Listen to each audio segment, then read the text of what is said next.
Teddy, darling, would you like to come and join us? Yes? Oh, there we are. That's good. Hey. Um, Now, do you remember how we do this? Do you? Well, yeah, it has to be said that only a moment ago Teddy was snoring, so it's quite a big thing that he's got up to introduce our program and our guests. So, Teddy, how do we start? How do we start? Okay, that's it. So, hello and welcome to Pet Talk with me, Anna and Teddy. Okay, all right. Now, we have a very important guest today, and I was telling you all about him. So, do you remember his name? That's right. Okay, it is indeed Joe Flanagan. Hello, Joe. Well done, Teddy. That's brilliant. I think it's Thanks, Anna. amazing because he was snoring. Well done. So, so there it is. But he's usually very obliging, occasionally too chatty, and sometimes not at all. So I tell you, that is really impressive because you wouldn't want to make wake me in the middle of an afternoon nap. no, No. that's right. That's Teddy is usually very obliging.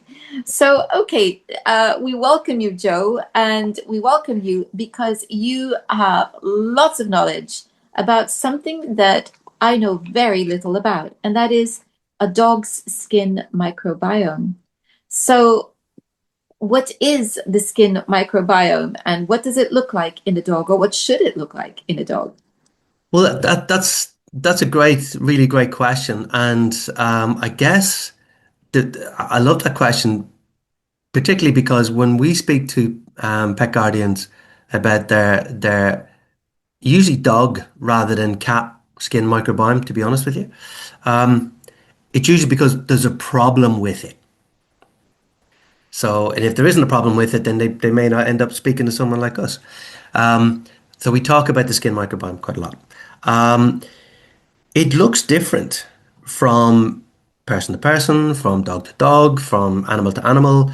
And you can have two dogs, two people, whatever, in in the same house, eating, similar diets, and yet you're going to have a different skin microbiome, but it can be equally healthy.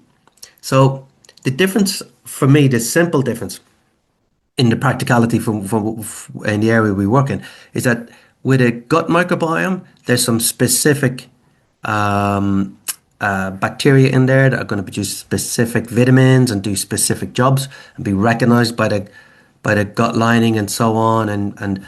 But when it comes to the skin, you can have multiple different and yet equally healthy skin microbiomes. And the microbiome is just an overall catchword. In there, you're going to have everything from viruses, microscopic mites, yeast, naturally occurring yeast, perfectly normal, and lots of bacteria. So you end up with this, if you look at pictures of the Amazon rainforest and lots of different trees working in balance, you could just be looking at the skin microbiome of any animal. And as long as everything is in balance in terms of good and bad, and nothing's gaining ascendancy, this the yeast isn't gaining ascendancy, certain bad bacteria aren't gaining ascendancy, then you got a balanced situation and everything is fine. What happens when you get away from that balance situation and what causes that, that's where we get involved. So what the dog skin microbiome looks like will vary, but as long as you've got way more good microbiota compared to the bad microbiota, then we're fine. And even within that, you can have staphylococcus or something like that's going to be in your skin, and many of us humans do have that. Absolutely fine. It doesn't mean we have a staph infection. It just means we have naturally occurring staph, just like we have naturally occurring E. coli in our gut. And then you got good E. coli and not so good E. coli and the same. There's such a wide variety. So the main thing is to have diversity and balance so that no one thing is there causing a problem. So that's the overall way I would describe the skin microbiome. Now, for the germaphobes out there, I'm really sorry. Everything is covered in the microbiome. Everything is covered in bacteria and fungi and you name it, phages and all kinds of stuff. And no matter how much bleach you're going to use, you're not really going to change that. So lean into it. Mother Nature's got your back. She's got you covered. Every life form on the planet has originated from microbiota, from bacteria and so on. And we've developed hand in glove with it. And if we didn't have bacteria on us and in us, we'd be in a bit of trouble. And you look at Teddy there, and Teddy's something like 20 trillion microbiota on him, in him, and ever so slightly around him as well. Oh, Perfectly. what do you mean by ever so slightly around him? There's just things, they're kind of floating around you a little bit. They're not always stuck. There's a slight.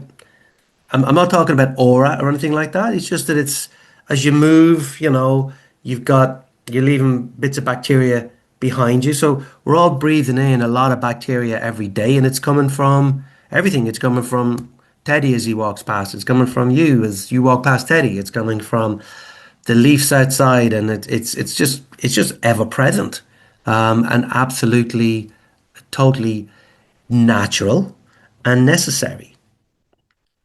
I find it really interesting. I mean, I remember the first time I was reading about the gut microbiome in humans, Hmm. and I was so surprised to discover that that viruses are a part of it, and yeasts. And I remember reading that and thinking, oh my goodness, that really is an ecology all of its own. And Hmm. I hadn't yet, and I've spoken to people on this program about the gut microbiome in dogs and in horses, but nobody ever about skin. So this is why, what you're doing is so interesting. Because of course, one of the big issues that we seem to see with so many dogs is they're itchy. And it's not because of fleas or anything like that, but they are itchy. So you've described what the skin microbiome is okay to include, and you said something really important. You said that it's all about balance. Does that Yes. mean then that some of the bacteria that we think are going to be potentially problematic or are undesirable are actually potentially playing their part as long as they're not overtaking the others? You've got it exactly. Absolutely exactly. And there's also wrong place, wrong time element to that as well. So I mentioned the staph. The staph's on my skin, it's fine. But maybe if I get a deep cut and the staph enters my bloodstream, the same effectively pathogen, which wasn't pathogenic on my skin, is now pathogenic in my bloodstream. And I've got an infection. So balance and place and time.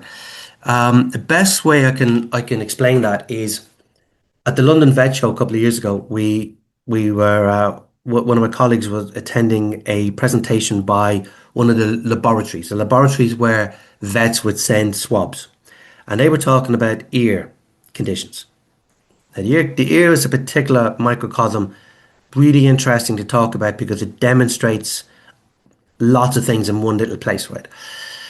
So they produced a list of bacteria, and they said, here is a list of the bacteria that we find typically in the swabs that you vets send us, X brand laboratory, from infected ears. And we're talking about dogs because for dogs, it's mostly dogs with the infected ears compared to cats and so on.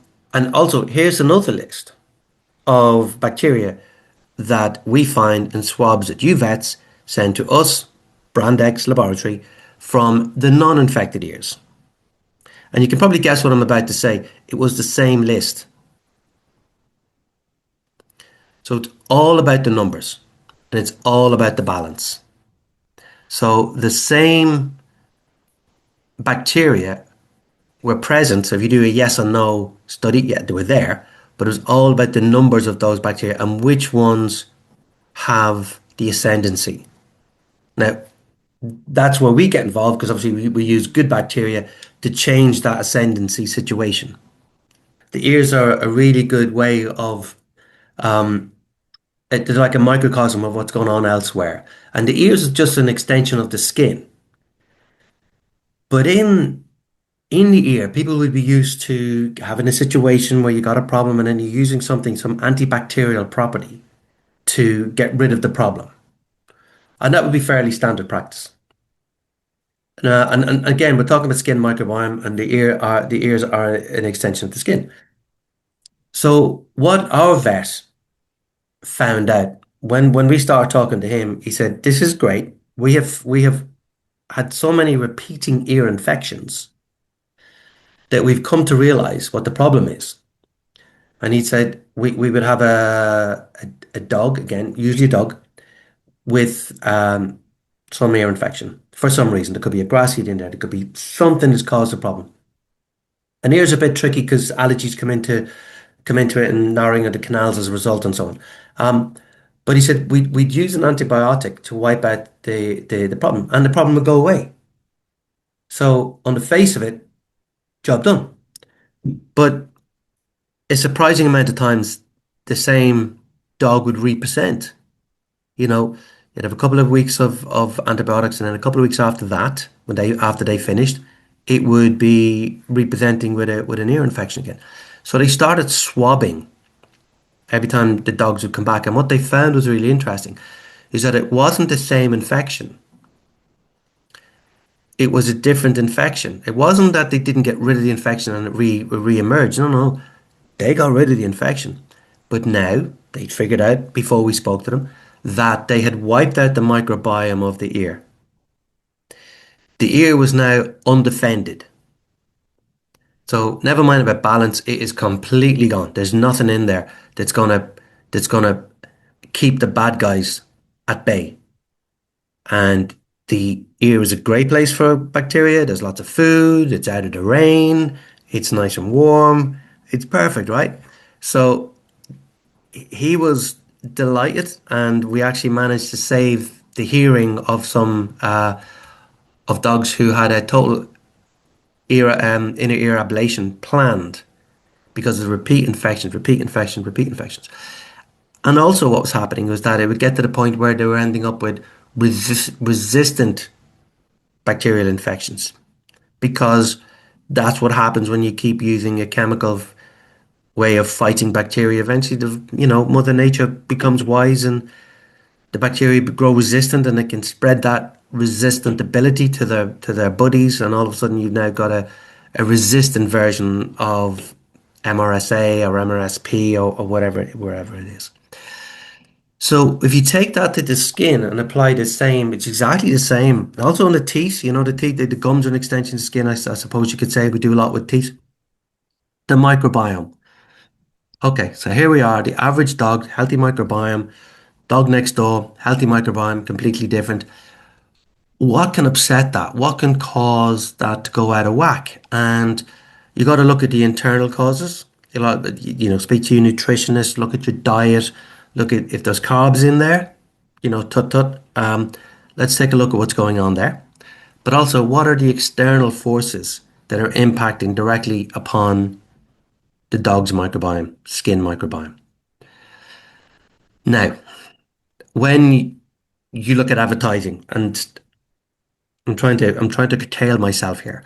Um, I did a presentation recently for an environmental group, and I was talking about the advertising. We was talking about wiping out the skin microbiome with chemicals in the home, cleaning products, and at the end of it, the guy came back from the kitchen area with a well-known brand of dish soap, and he held it back to me, and he said, and it had all the nasty endocrine disruptors and so on the label on the back, and with those famous words of harmful to aquatic life with long-lasting effect.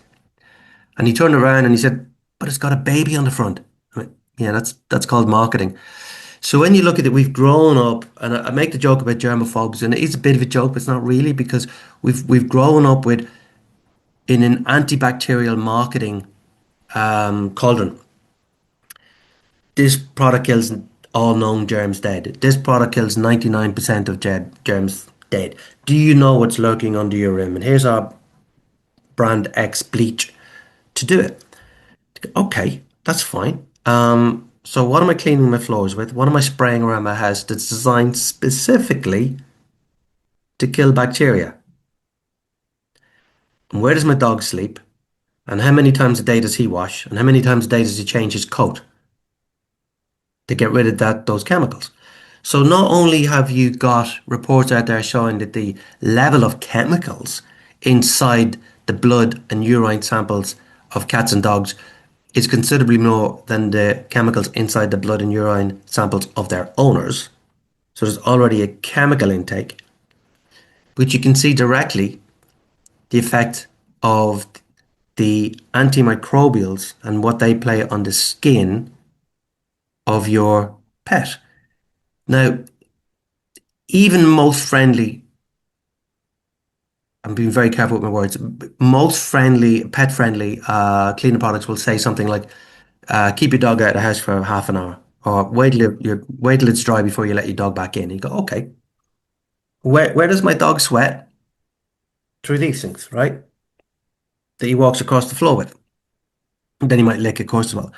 Well, what about when he goes outside for a wee and it's raining? So we're re-wetting the chemicals that are designed specifically to kill the microbiome. It says on the tin, it says on the bottle, kills all known germs. Or this shampoo is antibacterial. Hey, it's antibacterial. Like you should be pleased. So now this is just damage to our dog's skin microbiome. Then what happens? What comes back after the microbiome is either affected or maybe wiped out totally. What comes back is keep your fingers crossed it's going to be okay. Then again it's going to be a whole different microbiome and still fairly good balance. Or all of a sudden you find that there's some redness, there's some itching, there's maybe a staph infection, or maybe just irritation. And you've got some bacteria getting into the skin, you've got a dermatitis situation. It's unknown. What are we feeding? Let's look at the balance. Let's look at the different proteins. Absolutely, you must look at nutrition. But what are the external influences? So where we get involved in the skin microbiome is usually at that point. And then we're basically spraying good bacteria onto the area to redress that balance. So the good bacteria is going to outcompete the bad bacteria that are causing the skin irritation, the repeating ear infections, the gingivitis in the gums, whatever we're dealing with. So it's, as you say, it's all about the balance. Don't worry about a bit of E. coli. Don't worry about a bit of salmonella. As long as we got way more good bacteria, then that microbiome is going to be okay. And if you get a malassezia situation, again, you could check with your vet. But if you're going to wipe out that microbiome of the ear or the skin, you must repopulate it with something that's positive, good bacteria that's non-mutative, is going to work properly, is going to have a relatively short life cycle, so that the normal microbiome can encroach back in if and when needed. So in most cases, we're looking at a microbiome disruption, and you got to think, well, what's causing that? Have a look at the food, number one. Then have a look at everything else. You've also got to think about things like anxiety, and that can be anxiety from either the situation in the home or the dog or the guardian, right? Or a combination thereof. So all of these things come into play. What's around my dog? What am I spraying in the house that's designed specifically to kill microbiome, bacteria, in other words, around my dog who's relying on a balance, just like us, relying on a balanced microbiome to be healthy. And also, if you're looking after the nutrition, let them not be breathing in things that then kill microbiome inside. Okay. So I'm going to stop now. I'm going to get off my pedestal, but that's No, where we get involved. I think it's so important, though, that we have that understanding because we have forgotten that we're meant to be living in harmony with nature. And we've taken this approach that we want to dominate nature. Hmm. And we have been taught for probably about a century now that bacteria is something that we don't want. And so therefore everything has become antibacterial. And we know that in the last decade it's got even more extreme Hmm. it, in this fear of bacteria and viruses and everything else. And what you've just reminded us all of, or told us, is that this is part of nature, and the point is to keep it in harmony and balance. It's very much like a garden. You know, Yeah. if you it's okay to have some bindweed, or you want black brambles because they're blackberries, but on the other hand you have to make sure, because otherwise they're going to just take over the entire garden and nothing else is going to grow there. So it's really very much about understanding the importance of balance. And I think it's also good to know that this is individual, and that every individual dog has their own unique skin microbiome. Interesting, you're talking about the ear as well, because that's a good reminder that that also is a an ecosystem all of its own, and that the gums are also skin. So it's like everything just fits together very beautifully. So we can see what can go wrong, and there are so many people who are having difficulty with their dogs, and oftentimes taking their dogs repeatedly to the vet, only to discover that the vet doesn't really know what's going on either, and all sorts of tests are done. So this could be a missing piece of the picture, is looking at that. Um, so keep chemicals to a minimum, or Yes. find something that's much more gentle in terms of cleaning. Have a look at what you got under your sink and understand if there's reports out there linking indoor pollution with canine atopic dermatitis. Right. They're out there already. There's reports linking chemicals in the home with obviously asthma, chemicals in the home with child obesity. Now that's a really interesting one. So what's affecting the gut of that child? Why has that child got child obesity? And if a child's got obesity caused by chemicals, what's that doing to the dog in the house? Indeed. And it's not long ago, and I viewers can have a look on the channel, because it's not long ago that I did an interview with an expert on the gut microbiome of dogs and cats and horses. Mm. And she very clearly stated that a dog's microbiome is more influenced by us than the other way around, and that they are actually more sensitive. That microbiome was more sensitive even than ours. Ours is more resilient. So it makes you think, because Yeah. everybody's so worried about getting germs from their dogs, and actually we may be the offenders. Absolutely, and there's a couple of things that triggers in my memory from previous. And one quick thing, by the way, if for people who actually don't want bacteria, you're totally on the wrong planet. You completely on the wrong planet, and there's nothing you can do. So you just want them the good ones rather than the bad ones. But we had this wonderful client of ours one time rang in, and she's quite an autistic lady, and but just absolutely wonderful and mindful of information.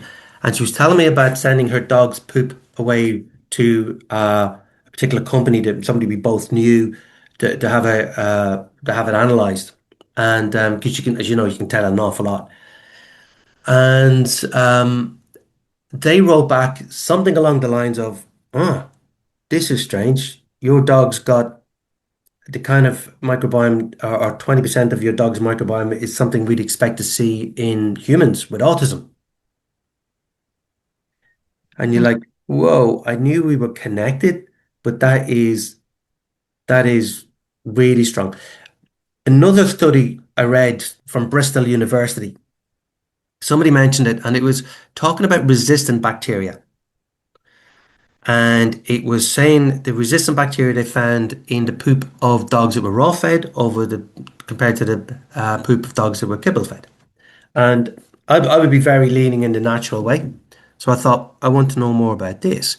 Because my hypothesis at the time when somebody mentioned it was that this would be down to the cleaning products. No, no, no, they said. Okay, so let me look into it myself. And when you read this study, the dogs in the countryside had different bacteria. Bacteria is more connected with farming. Resistant bacteria is more connected with farming. The dogs in the towns had resistant bacteria, more connected with human activity. Now, food obviously isn't a common denominator then, because I don't know any raw food manufacturer who will only sell to country dogs or only sell to town dogs, right? But now, if you take into account the extra cleaning with antimicrobial products, antibacterial products, and if you're feeding raw and you good pet guardian, you're probably going to be cleaning a bit more than maybe someone else. So when we talk about the home environment, and now we're cleaning a lot more with antibacterials. Remember what I said about the dog's ear and the dog's skin after the shampoos and so on, antibacterial shampoos. So now we're doing the same things. So now in the dog's environment, we are giving rise to resistant pathogenic bacteria. If you said to somebody, I have got this some bad bacteria and I want to make it stronger, faster, quicker, whatever, you'd say, well, let's cull the herd, let's breed just the strongest ones or whatever, and let's get rid of the competition. You've just described cleaning with chemicals. So in the home, for me, this was a clear indication in this study, by accident, a clear indication of how the dog's own microbiome was completely affected by his home environment, which is not of his choosing, right? He can't make any decisions about what gets used in the home. Only the pet guardian can do that. So the microbiome we share with each other, the microbiome that we affect, and this was gut microbiome we're talking about, not skin microbiome, that we affect through our activities and the choices that we make all have to be taken into consideration. So if you've got like itchy dog, itchy dog syndrome, and I remember finding out about this first because I'm a bit more of a cat guy. But my grandparents had dogs. They were never itchy. They would eat something from the butchers and scraps and they'd live in the house with us and they just, there was never like this itchy dog thing that there is rife now. Absolutely rife. So we can help with it with putting a good microbiome directly in the skin. That's what we come involved in our company. You can help it with looking at what you're feeding as well. And but also you can help it by what you use to clean around the home, the car, and everything that affects the dog. Well, the message couldn't be more clear. We need a harmonious microbiome, and therefore we need to help foster that. So, tell us about what you do to help with this. Okay, so there's two things that we do to help with this. One is directly on to the dog, and we actually have microbiome in a bottle that that we actually spray directly onto dogs. So something like this, we're going to spray it directly on, and we also do this same spray in a different bottle for people with hay fever. So we spray it onto the dog's bedding and directly onto the dog. Now, very often you see the dermatitis in these kind of areas and in the lower regions. Um, quite often where the dog is in contact with surfaces, like I mentioned about the chemicals and so on. So you can spray it directly on there and directly onto the bedding. But if the dog sleeps in your bedding, don't worry, use it because we have one of those, the same product for hay fever sufferers. Um, Now that's going to be reducing allergens. So you got dust mite poop, pollens and so on. We're reducing those because they're food for the probiotics, which are good bacteria in the spray. But from a skin point of view, what we're doing is we're outcompeting the bacteria that are getting into the skin and causing the irritation. Now, why are they getting into the skin? Because the skin's quite good at keeping things out. You've got a barrier there, it keeps the rain off our organs and all kinds of good stuff. Um, so that's another question. I mean, we do some probiotics with linseed oil and castor bean oil as well to help increase that barrier and that moisture retention. So quite often people would use that for dry skin because it's improving the barrier that keeps the moisture in under the skin. But also, if it's keeping good things in and it's keeping bad things out. Okay, so that's a whole other thing. What is affecting the dog to cause this problem in the first place? So we can put the microbiome directly on there. If we're using a shampoo, one of ours will have the probiotics in it. So you leave the even after drying the dog, you got the good bacteria on there, and they're on there in spore form. So that means that like a grass seed in your hand, nothing's going to happen. It's not going to open out until you put it where it needs to be. So we leave them on there in spore form, and they produce enzymes that eat up again bits of fox poo, whatever. So we're going to help the skin directly. The other thing we do then is we use the same technology using probiotics, good bacteria, for the cleaning so that you then don't have to use the chemicals because the probiotics, again, the whole spore form thing, producing enzymes, eating up organic waste matter, whether it's bits of fecal matter or bits of food or bits of dried blood, whatever, around the home, you can use the probiotics instead of the chemicals. So now we're reducing the chemical exposure for the animal directly in the home. We're improving the hygiene because we're not wiping out the microbiome and keeping our fingers crossed that, you know, maximum 20 minutes later, that same surface, that kitchen table, that kitchen floor, whatever, it's going to be covered in bacteria again. But we know what bacteria it's going to be covered in because we're going to put it there. It's going to be the good type. Okay. So reduce the exposure and improve the microbiome in the dog's area and directly on to the dog. That's what we do. That's brilliant because what you are essentially saying is rather than cleaning to eliminate bacteria, what you want to do is cleaning to introduce more bacteria so that the whole thing is kept in check. Exactly. And if you're a NASA laboratory somewhere, you may be able to get down to a near bacteria-free condition, but not in the home. It's just natural all around us. It's in the air, it's floating. And if you wipe out the bacteria on your like say your surface in your kitchen, then you're gonna count in minutes before it's recolonized. I have seen evidence of this, on various programs that I've watched. It's quite extraordinary how that happens. So I love this idea. I love the idea of balancing everything and remembering that everything has a purpose. We like to think of everything in a very dualistic way, good bacteria, bad bacteria, but there is so much evidence that says actually no. It's just that some bacteria are very good at proliferating, and when they do, it's not a good thing. Um, so I really, this is, and in a time when we're hearing about how antibiotics are becoming more ineffective and there's this search for more antibiotics, surely it makes sense to consider a very different approach. Um, Yeah. And antimicrobial resistant stewardship is very important for vets. Okay, we're dealing with a client at the moment who's got their newfie, big old boy. He's got MRSP, skin infection, looks like elephantitis, and picked up at the vets.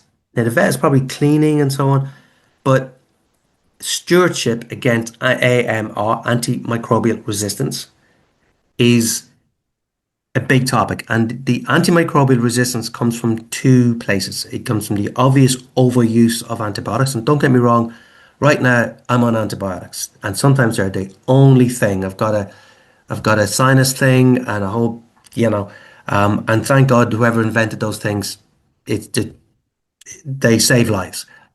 But overusing them makes them less effective as time goes on. Also pollutes our waterways and environment because it's a real problem with the buildup in the rivers.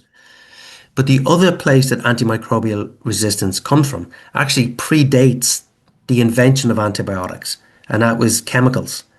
So using chemicals, actually in Victorian even era, even we were starting with the AMR. So the cleaning products, if you're using a chemical to kill bacteria, and those bacteria can then become resistant to that, what you end up with is a more resistant, stronger, more difficult to get rid of baddie.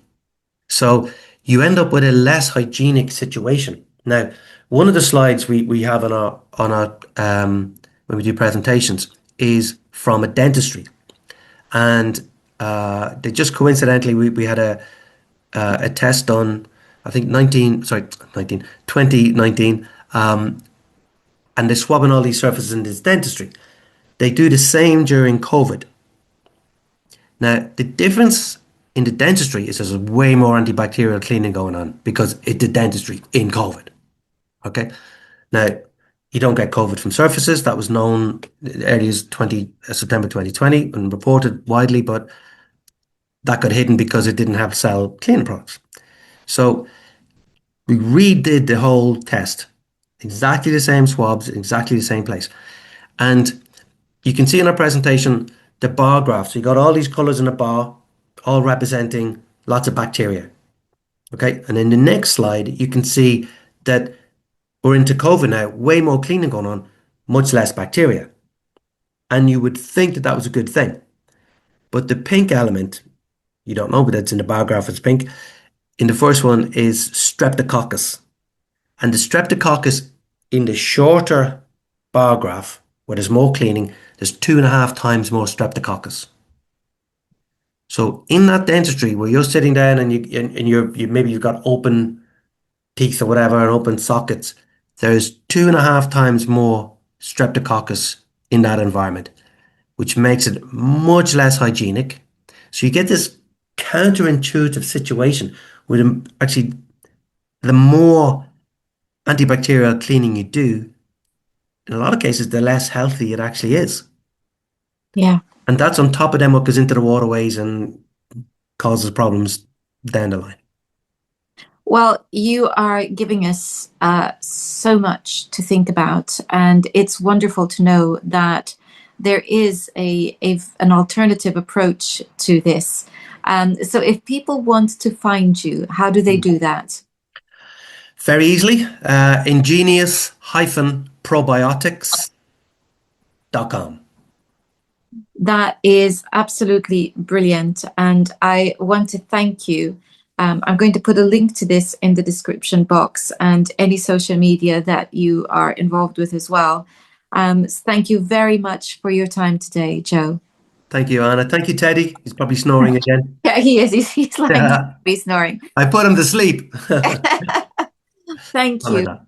Yeah. and thank you all for watching. A reminder that the link to Joe's company, ingeniusprobiotics.com, is in the description box, where you will also find a link to my own Substack, where you will find the occasional stories of the Mummy and Teddy adventures. Until next time, goodbye.